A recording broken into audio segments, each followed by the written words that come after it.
Four people are known to have been killed in taxi-related violence across Cape Town just this morning.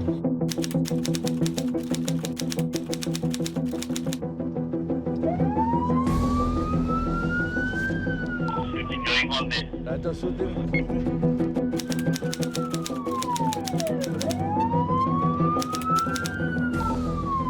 Members, you copied. We responded to Dynamontine. The blue lights on, guys. Sweet homes. Idiot. Cape Town is quite dangerous to be a police officer. We don't know what to expect. That is our work. And Samora Michelle. So that's 4 separate shooting incidents, and some of those scenes are still... On arriving at the crime scene, there's nothing that Police Commissioner Domingo can do but count the victims. 3 people, eh? 3 people shot. 3 people, yeah. One fighter. Where's the other one? In the corner, yeah. In the corner there. Oh, shit. One wounded victim on the pavement, another taken into emergency care, and one dead, shot at point-blank range. The anti-gang unit commissioner makes his provisional assessment of this new case. There's a victim laying there. Can you please stay outside, please? The shooting took place just a few minutes ago. Now the police are searching for even the smallest of clues. Yeah, securing the area. Any projectiles or round that may still lay on the scene. The shooter isn't far. He escaped on foot just after having shot at his victims. The market is around. Now we don't know. It's not known yet what is the reason why they were shot. But it's alleged that this is part of a taxi-related. A settling of scores between taxi gangs, the beginning of an escalation that will result in 23 gun murders in 2 weeks, yet another symptom of a city steeped in extreme violence. Cape Town. At almost 6 million inhabitants, it's the second largest metropolis in South Africa after Johannesburg. It is first and foremost a world-renowned tourist destination. The country's wealthiest residents all have their villas facing the ocean, but there is a side to this idyllic setting that is kept hidden from view. Slums as far as the eye can see. The townships, Hanover Park, Manenberg, Khayelitsha. Ghettos formed under apartheid, reserved for the black and mixed-race population of Cape Town. Today, they are lawless zones within the city. Here, death strikes at every corner.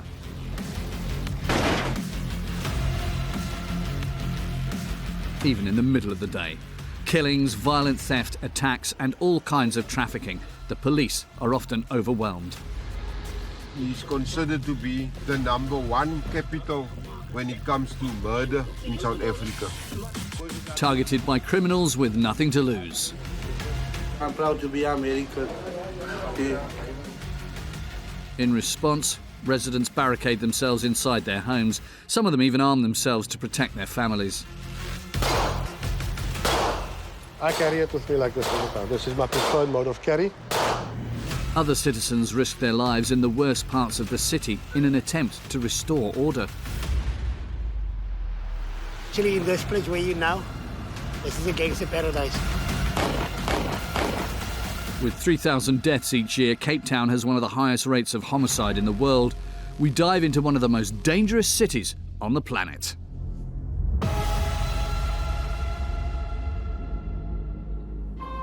For years, in the face of rampant crime, Cape Town's city centre has become a battleground. To protect themselves, inhabitants are building higher and higher walls. Barbed wire, high-voltage wires and surveillance cameras have become part of the local landscape. Let's go, we're going to go to school. Hey!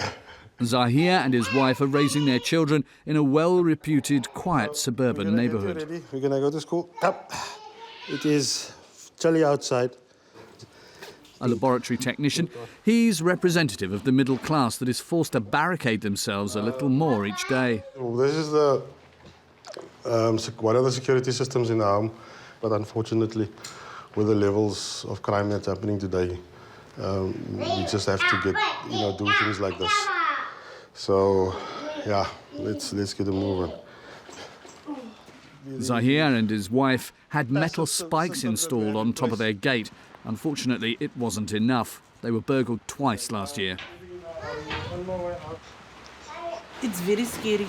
At night, if you just hear a noise already, and you're up and just looking around and hoping that no one is trying to break in, so you don't leave anything lying around that is going to attract the attention. I will follow, you can say, jump in. Once inside the car, Zahir does not let his guard down, quite the contrary. Every time I leave the house, whether I'm going, whatever direction I'm going in, I'll make sure that the gate is closed. So I need to make sure that when I leave that there's nobody getting inside the property when I'm gone. He isn't paranoid. He is the image of all South Africans for whom these habits have become a part of everyday life. I'm always scanning in front of me. I'm checking my rearview mirror. When I get to traffic stops or we're forced to stop, I try and leave a gap between myself and the front vehicle, of at least a vehicle's length, so that if something were to happen and somebody tried to hijack the car, I'd be able to maneuver out of that situation. So this is where my daughter's preschool is. His level of alert has intensified since he became a father. Say bye. I will not leave until that door is closed. To stop living in fear, Zahir has taken it to the next level. He has equipped himself with a firearm which he carries with him at all times. In South Africa, this requires a license. Each week, he gets some target practice with his friend Lance, an insurance broker who likes to dress up as a cowboy. He himself was a victim of armed car theft a few years ago. When I pulled into my driveway at home, I was confronted by 3 armed hijackers. All 3 of them were armed. They had balaclavas on, and they were ready to steal the vehicle that I had, but also wanted my home keys. I resisted, and we had a shootout. And I'm pleased to say that although I was shot twice, I survived, and I managed to incapacitate all of the carjackers. My uncle was murdered in his surgery. A year before that, my cousin got murdered as well. I don't think there's one person in this country that can say that they haven't been a victim of a crime. On a day-to-day basis, Zahir carries more than just a pistol. Which you could carry in your pocket. This is a multi-tool. I carry a defensive blade. It's a fixed blade, short, concealable. Basically what it is, it's a tourniquet. This is a cheap one. It's a band which you put pressure on to stop bleeding. To stop bleeding. I'm always armed because I do feel vulnerable and naked. I hold a black belt in 2 martial arts, but I would never ever go out without having a blade on me. It's always on me. Why not, Len? Because in this country, senseless, violent crime is so prevalent. It's people get killed here for a cell phone or for a box of cigarettes. It's incredible. Violent crime is out of control. The police cannot control it. Us as citizens have to be our first resource to protect ourselves, our family and our communities. The main danger facing Cape Town residents is robbery in their own vehicles. The infamous carjackings or armed car theft. Practically a national sport in South Africa, carjackings are on a constant rise from year to year. 18,000 thefts were recorded last year. They happen everywhere at all hours of the day.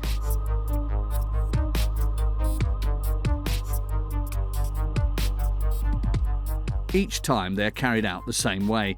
Here we see a group of men that are about to rob a goods van. From a distance, the assailants spot their prey. They've blocked off incoming traffic. They pull out their guns. The robbery lasts only a few seconds, and in this case, resistance from those inside the vehicle is futile.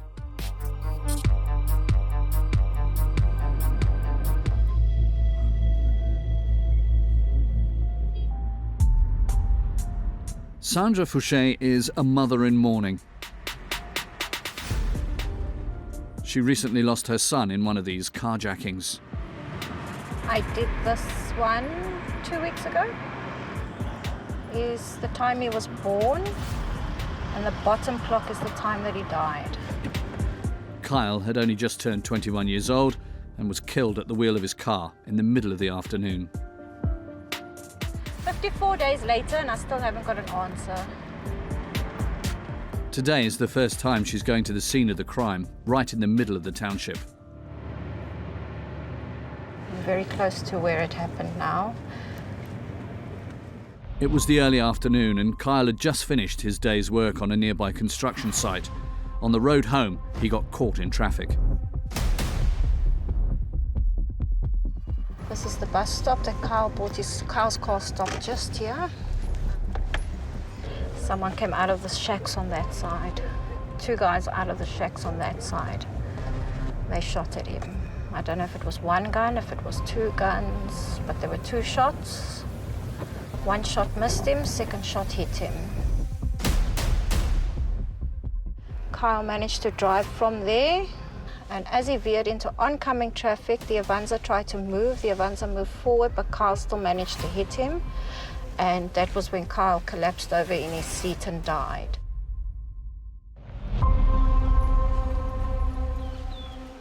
At home, Sandra has not yet touched her son's things. Her sister Sally has come to help her.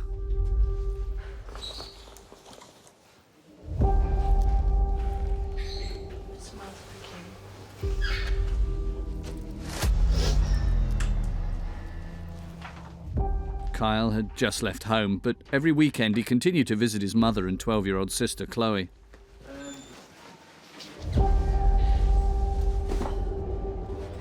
I don't know what I'm going to do with this. He was wearing this when he died. I got it back from the morgue. This killing was senseless.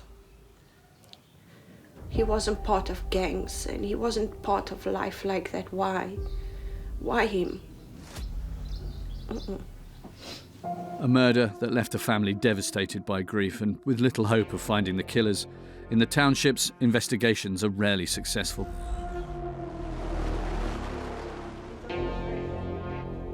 Essentially, Kyle's case will probably never be solved.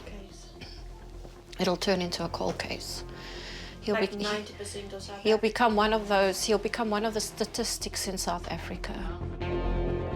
Like Sandra, citizens no longer expect anything from their police. Shocking circumstances, proof that the situation has spiralled out of control. Understaffed and undertrained, the police no longer have the means to curb this tidal wave of violence.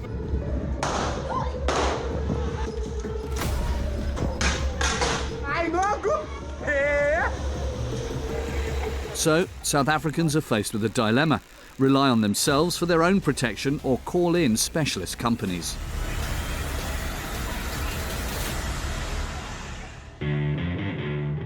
For €300 a month, they provide their clients with a complete package.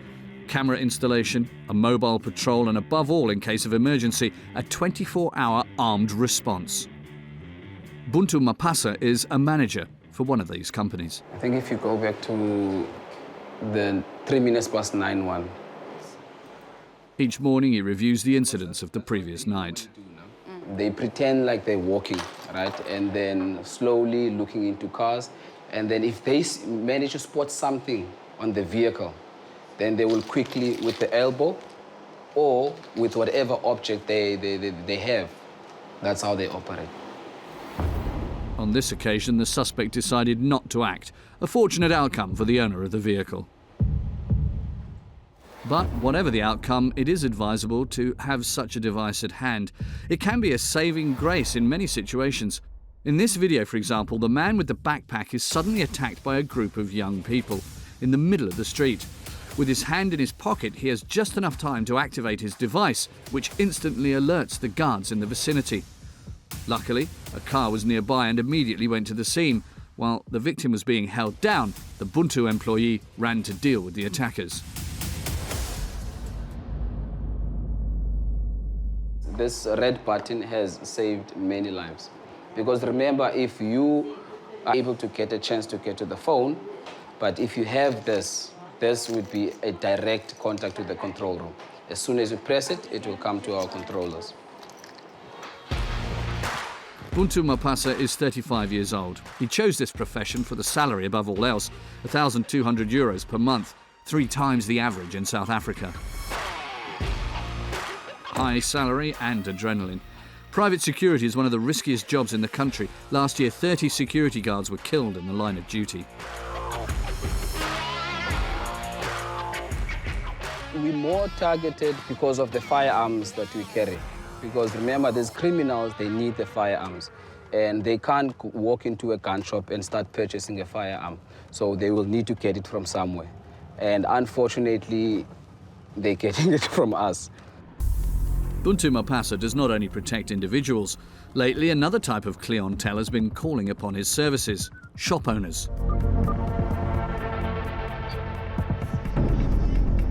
The country is experiencing an unprecedented wave of looting.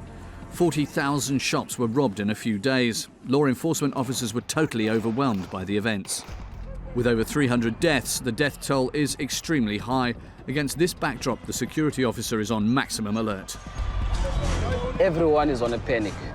You've got business owners that are fearing for their businesses, because anytime, at any point, a group of people might come in and start looting your shop empty. And just then, at security headquarters, an alarm is activated. Controller, come in for Alpha Mike. Buntu immediately goes to the scene. He suspects that goods are being stolen from this warehouse.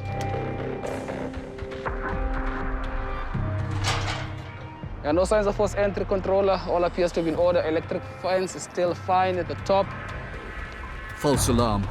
A few minutes later, his team sends him on to a new operation. Yeah, take one. Just meet me in Mula Road, bruh. There were suspects that got away. It's another carjacking. One of his customers has just been attacked while driving his car. The police are the first on the scene, and Buntu assists them looking for the suspects who fled. Sure, inside, yeah. We'll just see if they're out or not. Okay, all right. Suspects ran into one of the canals, man. It was an armed robbery. They've got one suspect already, but the other 2, apparently, they in the canals. So we're just gonna see what's happening. Nothing below ground. Buntu conducts a search of the neighbouring building.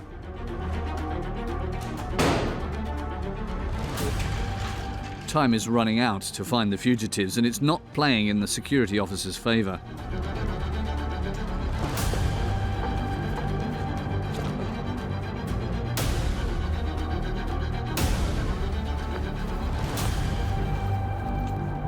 Now we checked inside church and at the back, nothing. A few hundred metres away, the police recover the murder weapon, a large caliber gun, a model particularly favoured by gangsters. The gangsters are finally arrested 2 hours later. After inspection, it becomes clear that the gun belongs to the gang that has been terrorising all of Cape Town, the most feared gang in the whole city, the Americans. They have their headquarters in a district just 15 kilometres from the city centre, Manenberg. 50,000 inhabitants and an average of 150 reported homicides per year. There are no less than 10 gangs spread across these 3 square kilometres. In this area, the Americans make the law. After months of negotiations, they accepted that we have a camera present for 48 hours. In this enclave, gang members only obey one man, their leader, Devon.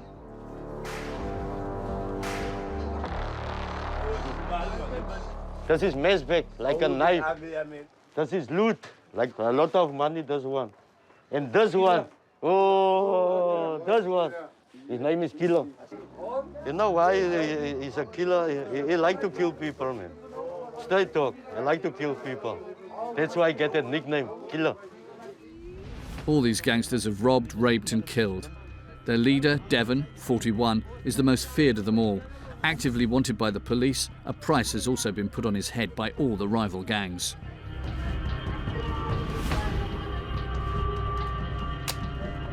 We defend ourselves. There's only one of them. You see the others is here looking out at the borders. that the enemy can't come. This is why Manenberg as a harde plek wat is illegal. We was a klomp groot laap gangster mense wat ons wat kry meer. Ons betrek maar net ons area en as jy nie wat is dit beteken. Fuck them up if you fuck with us. You see, that's why we ever got out. We also have The Americans are dangerous and known to be uncontrollable. See, verander is forward. Maar also vlak as liewendag man. Especially when under the influence of drugs.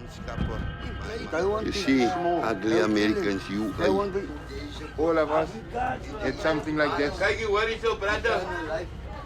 God bless America. We are born Americans, we die Americans. That's our life. There's no turning back from being in the gang. You feel like you're on cloud 9. It's intoxication, man. You doesn't know what's really happening. But this is the good stuff for them. Very good stuff. And you take them? No, I'm drug free. I only take a cigarette and now and then alcohol. My whiskey, I like my whiskey. You understand? No drugs. Why not? How can I sell the stuff? And I use it. I can't get high on your own supply. You understand? Business. It's business. Devon is flooding its neighbourhood with tick, a local version of methamphetamine or crystal meth, an incredibly powerful synthetic drug. This is just 10 rand, that small pieces. And that long one, that one is 30 rand, that one. Within a few months, the drug will make any consumer dependent. Why do you do it, sir? Because I don't smoke it. My mind is not the same. So I must smoke it to get a little bit higher. But how much does the business bring to the house? How much money? Yeah. No, that's a very uncomfortable question you ask me now, man. You understand? That's enough to go on, man. For me and my people here. Devon won't tell us where the drugs come from or how he gets them. His business is sales. A task taken on by his two lieutenants, Jermaine and Gennaro.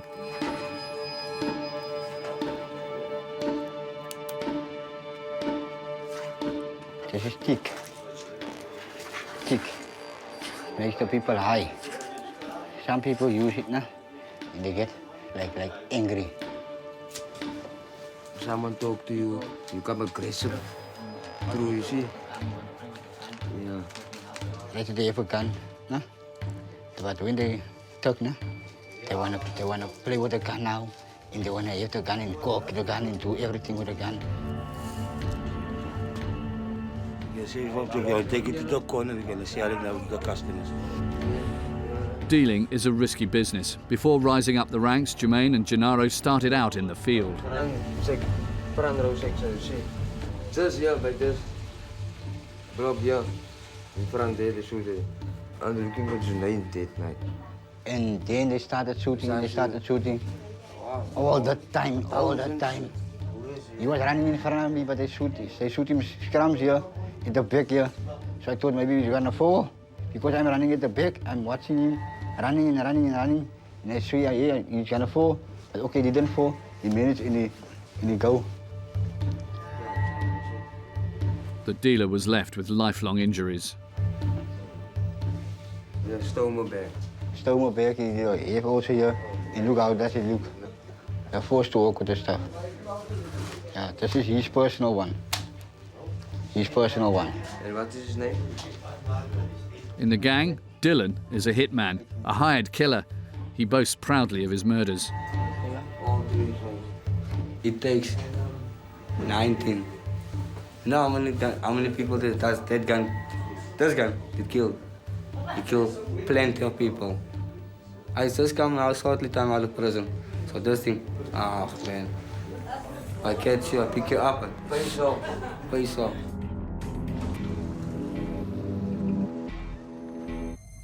In these townships, every street, every pavement is the scene of a merciless turf war. The police's efforts seem futile. Gangsters kill each other for control of the drug trade, by far the most lucrative business.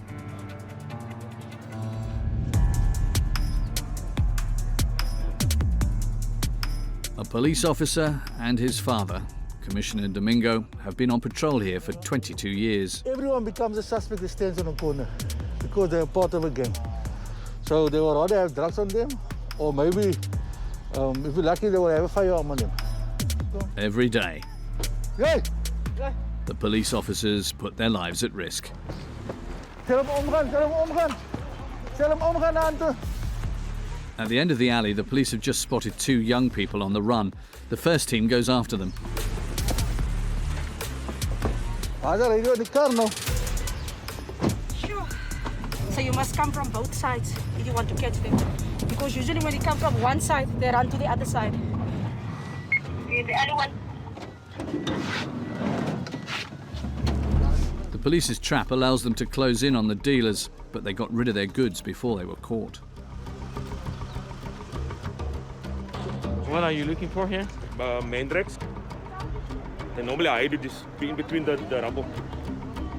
Mandrax, an extremely powerful synthetic drug. It takes the form of small white pills.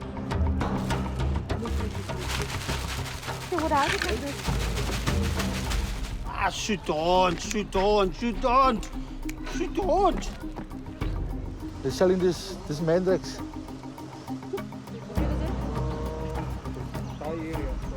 50 to 60 rand, it depends. One. They crush it and then they mix it with the dacha and they smoke it. The dealers will be taken to the central police station.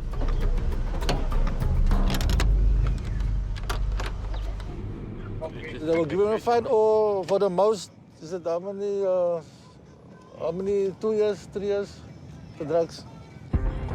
But here in Cape Town, that's not what gangsters are afraid of. Why were you selling drugs? Alles goed bezig, hulle kom nou. It was another home to get money. On the contrary, doing time is considered a rite of passage. If they maybe assault a prison warden, or then they climb the ranks, or kill a prison warden, they climb the ranks, or kill someone in prison, they climb the ranks. After this first arrest, the anti-gang unit goes back on the ground. This time in Hanover Park, a completely dilapidated district. It serves as a rear base for two of the city's most feared gangs. This area here is the mongrels. We're going to the mongrel territory now. You see how close they are to one another. That side is the Americans, this side is the mongrels. So that people can't come over here. They walk here, then they fight. That's why they're shooting one another. Also about drug turf. Is it gonna check what's happening here with these guys? Commissioner Domingo suspects that these young people are armed. Ni happy lane hangi. Ako pa futa. Abo gang boys eh. Naps gangs in. Hey, besika. Ja, tot. Hoe mooi praat met my. Was there runner? Yeah. Huh? This is what I found. This is what they found. 9 mils. But their gun is their gun. As ik zeg met de bullet die op jou. Wanneer zit er op hotel? En dan zit de Mexico op jou. Look hier. Oké, we gaan nog mooi praten over die politie. Wat zeg? These young people are going to be arrested for illegal possession of ammunition. In the ghetto, the young dealers are the ones who get caught first. Now they use these youngsters to keep the stuff on them and to do the running around, and to sell the drugs for the gang leaders. So you will find them sometimes, most of the times, you will never find stuff on the person that is the leader or the drug dealer. Ain't it frustrating also to feel like arresting only the small guy? Yeah, but like if the small guy that we catch with the drugs, or they're selling the little quantity, then we can question him or get information from him to get to the big ones, the big dealers. Or the suppliers even, we can get to the suppliers also. Methods that are rarely effective in their war against traffickers. For For Devon, the American's gang leader, it's not the police who worry him, but the residents of the township. Nothing must interfere with the smooth running of his business. As it happens, an incident has just occurred. One of the inhabitants of the territory he controls has been robbed. Devon gets hold of the first suspect. Bring I must push you. Bring Don't worry, I got the car. Zet, kom je? Staan die lamp mee? Kijk eens hier over mij. Hij moest gewoon horen voor op zijn plek, no? Wie wil zeggen, is sterk, wie is het? Maar niet, als je gaat zeggen, als je wie op je gezegd, om te zeggen dat je moet liegen, dat weet je, dan gaat hij ook geslacht worden, no? Hoor wat ik wil zeggen? Hoor wat ik wil zeggen? One of Devon's lieutenants grabs a hammer to make him talk. Wie dat doen? Wie dat doen? Wie het zeggen, wie dat doen? In the end, the interrogation is fruitless. At the same time, the victim of the burglary arrives at the scene.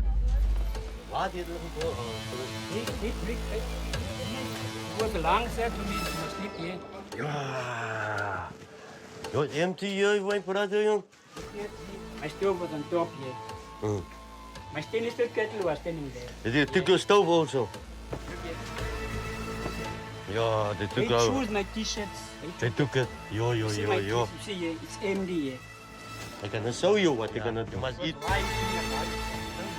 Devon instructs his men to continue their search. The burglar is finally identified.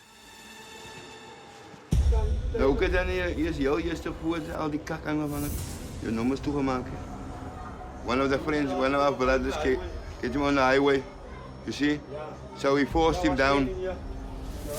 In our gangster constitution, he's just been found guilty. Yeah, you don't get away with your stuff. It isn't the first time that the thief has been caught. Why do we do it? Hold it up. Baba.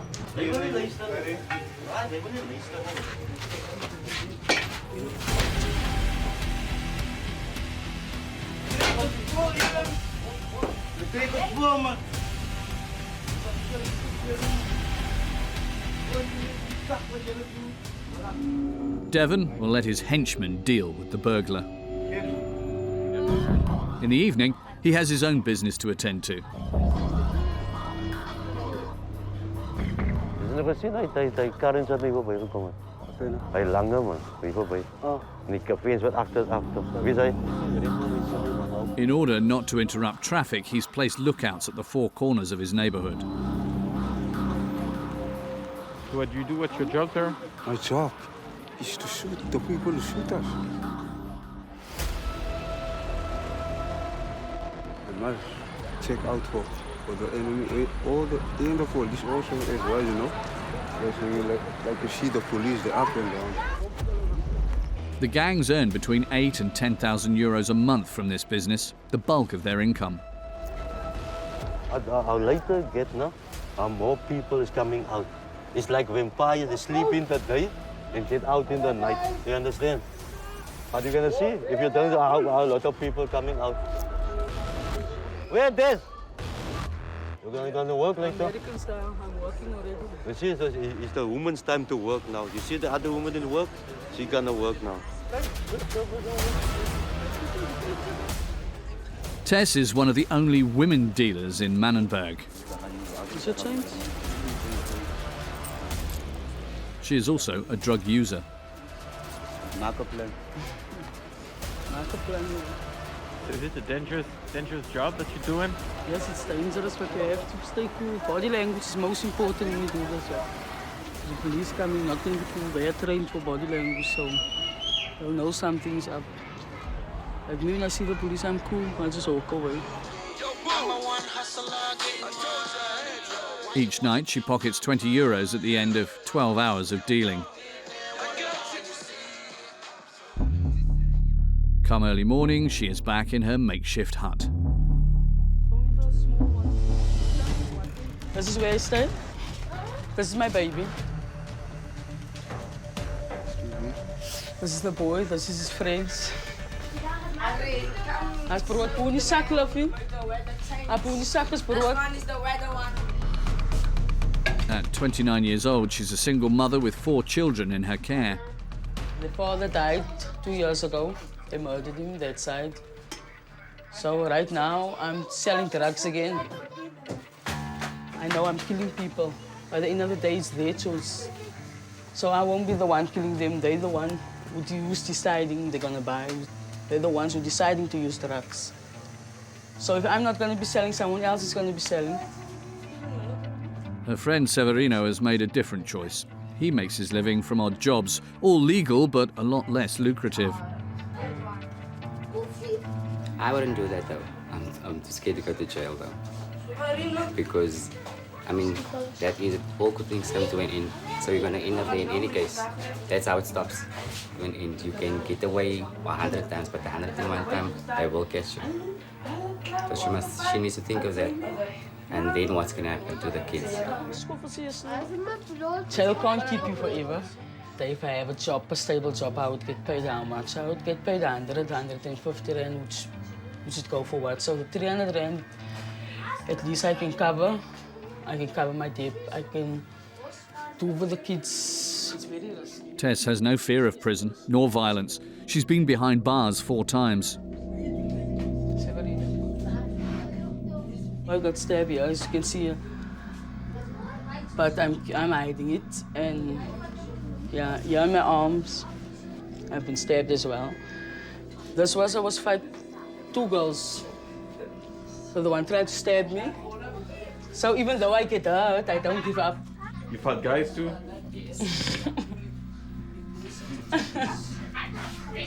I can always say this. I can do anything that a man can do, except I can't fuck a woman. 3 roads over from Tess lies the territory of one of the Americans' rival gangs, the Dixie Boys. After drug trafficking, their second source of income is racketeering small businesses.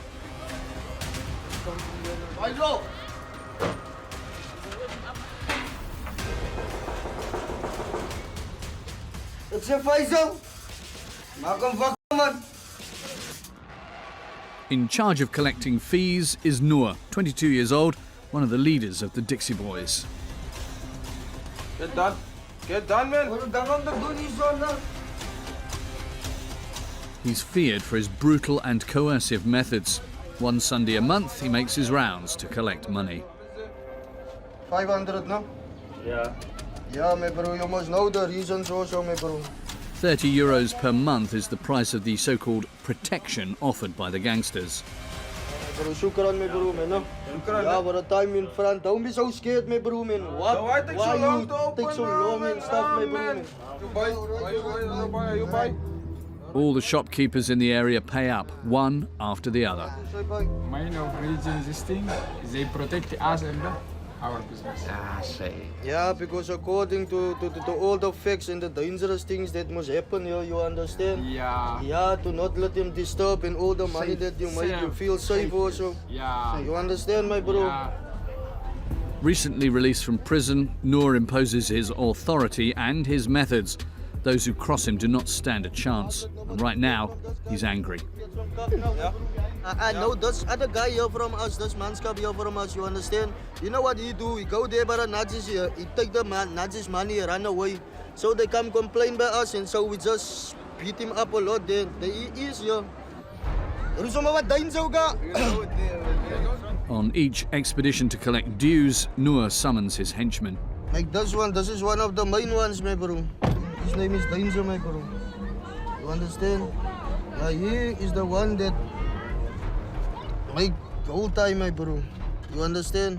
The main shooter, my bro. We will sort him now out because he think we are fucking playing here. You understand? He's breaking down. I go for them. You understand? You mean the other crew. Jesus, please. I fuck you up. Okay, my bro. I fuck you up. Now, mess up. Yeah, something like this. Wala dyan si kang nagamit na sa pini, di vetay sa via entry da bu pio matambo ni kizan.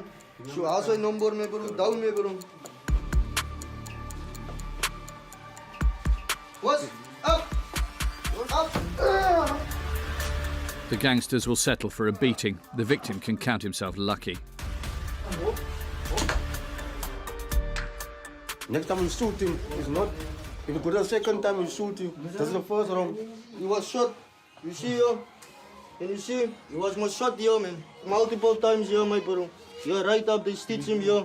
They shot him here through, my bro. That's why. That we can, but if he's gonna do again something like that, then we're gonna kick for by that no more so. Salute.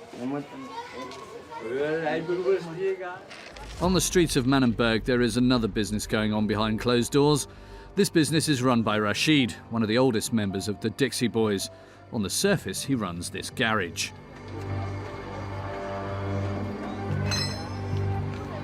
This is a good kebab, yes. But the back room is a different story. 4 prostitutes work for him. They first pay him a fixed fee for the use of the rooms.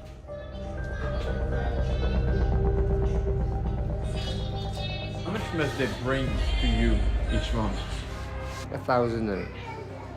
Otherwise? Otherwise, they owe me. The pimp also pockets half of what the girls earn after each shift, €4. Is it fine? Cool. Okay. Thank you. In South Africa, prostitution is a crime, punishable by a fine of €350 and up to 3 years in prison.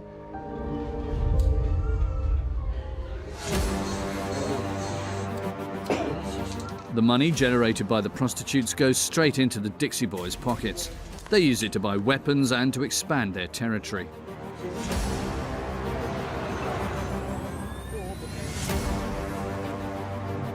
This place is almost like a fucking ticking bomb, bro.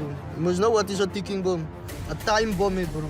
Any moment, any second, my bro, things happen here, my bro. In a split second, people die. In a split second, people... At the end of the day... Noor is eyeing the neighbouring blocks of flats. They are under the control of the Dixie's rival gang, the Hard Livings. For the time being, the two gangs have declared a truce. You see, we grew up all together, my bro, but they full of shit, those guys. You understand? Like this here, we all together here, but we shoot each other here from this corners, my bro. Here, this side, you see? Like this court, and the other one, and that court there by the park, that is our ground. All it takes to start a war is a small spark. One wrong word, a provocation. There where danger is walking now. And if they see that guy, my bro, they full of shit, my bro. And they soon go take guns out and all this stuff. Maar ze kan hulle omvat, ek het weet maar sy gaan die saam oor my bro, maar danger! Danger! Anito. That was. You understand waar danger nou, my bro? Danger like a pit bull. We can make him lose at any time. If you say danger, go. He goes. That's his job. He kills. That's his job. His daily job. A provocation without consequences, this time. I don't care about they ask me why I'm not walking on their territory. I'm just telling them we must not fighting. Why can't walk this side? But Friday night they want to fuck around with us, so we saw with them. We're not here to play. In March, a series of shootings took place in Manenberg, leaving 14 people dead and 10 seriously injured. As usual, they took place in the middle of the day. In plain sight. The police, powerless, could do nothing to stop this outburst of violence. When the gang wars when it's on, they don't care. They start shooting in the morning when the children go to school. And in the afternoon when children come out of school, then they shoot again. Yes. Yes, and it starts by the small ones. They start throwing stones, and afterwards the big gangs will start shooting guns. In Manenberg, the next generation is already taking shape. These children are between 6 and 14 years old and have formed their own gang. Not anyone can come here and talk his shit. You want to talk here and walk like you want to walk here. because we stand here, you see, there's the vehicles. You see? Their 15-year-old leader has already committed the irreparable, his first homicide. That's my main guy, that's one. I call him pro. He's like a professor when he's on the street. I like it when he kills the guys and throw the stuff. I like the way you do it. You don't take shit from the other guys. You kids on the block, we more advanced, me bro. You understand? But okay, it's a reality what happened here, me bro, in the ghetto. Faced with increasingly young and dangerous gangs, some citizens have decided to take matters into their own hands, to do the work that, according to them, the police no longer do.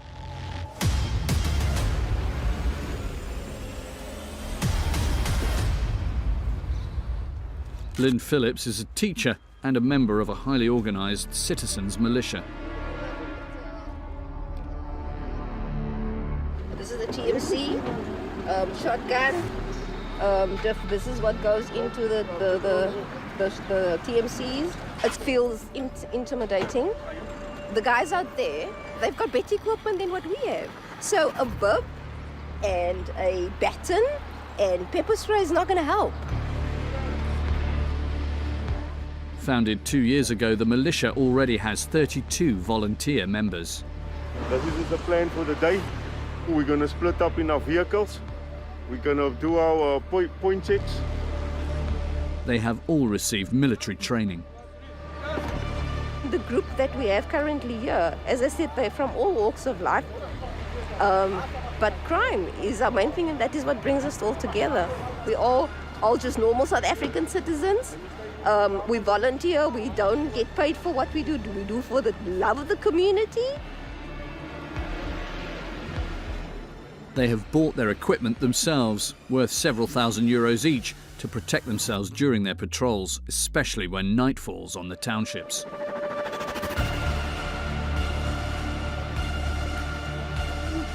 Where we're driving through now, it's a hot spot, and it's just a battlefield. And what's sad is that it's not them that get killed, it's the innocent people, because amongst these people that lives here, right, they don't have other choice than to stay here. And they are the people that get killed. Lynn and these men are patrolling for the sake of the gang's collateral victims, the most vulnerable, including children and the elderly. Some of them have formed a neighbourhood committee. They alert the militia as soon as there's an incident.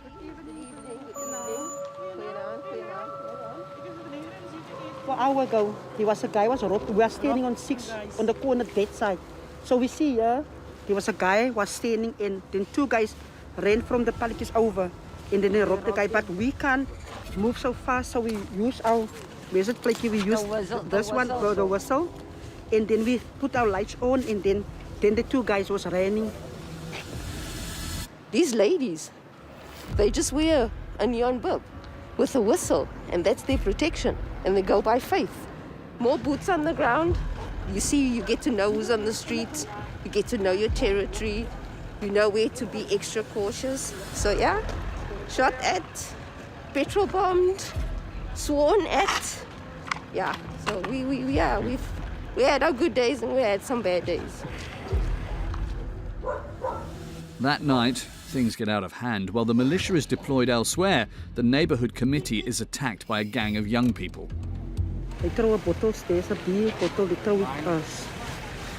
Told us they're going to shoot us and they're going to do that to us, and that's why she called the police. Lynn's team intercepts the young people and searches them.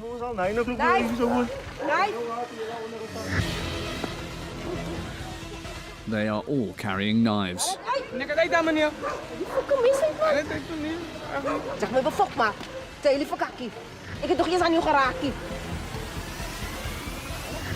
Catching them red-handed, Lynn has the power to arrest them and hand them over to the authorities.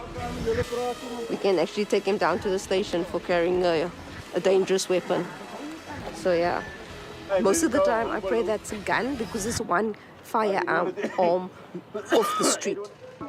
Last year, Lynn seized more than 1,200 weapons during her patrols. There are over 50 such militias in Cape Town. They're doing a great service to the police officers who patrol the streets at night, like Inspector Wayne Williams, head of the unit, out on patrol tonight. One of the most dangerous areas in Cape Town is Khayelitsha, where 2 million people are crammed into one township, a real cutthroat area. There's been a spike in murders for the past few weeks, so for the past month. It was something like close to 30 murders. And just a few weeks ago we had, I think it was close to 17 murders on one day. At the end of the street, Inspector Williams has just spotted something suspicious. Let's go guys, let's go. Roll out, roll out, roll out. On foot, police officers are much more vulnerable. Since he started out, Inspector Williams has lost 2 of his teammates to gangsters who shot them during a chase.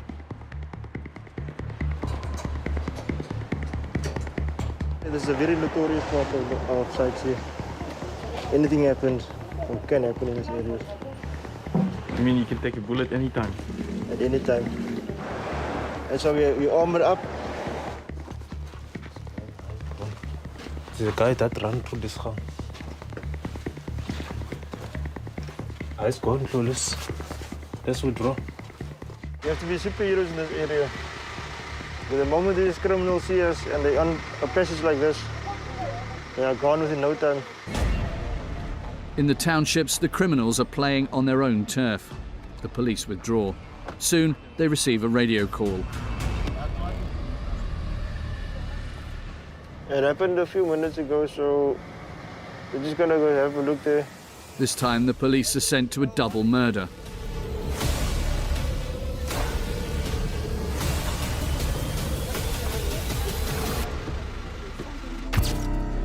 It happened inside this house.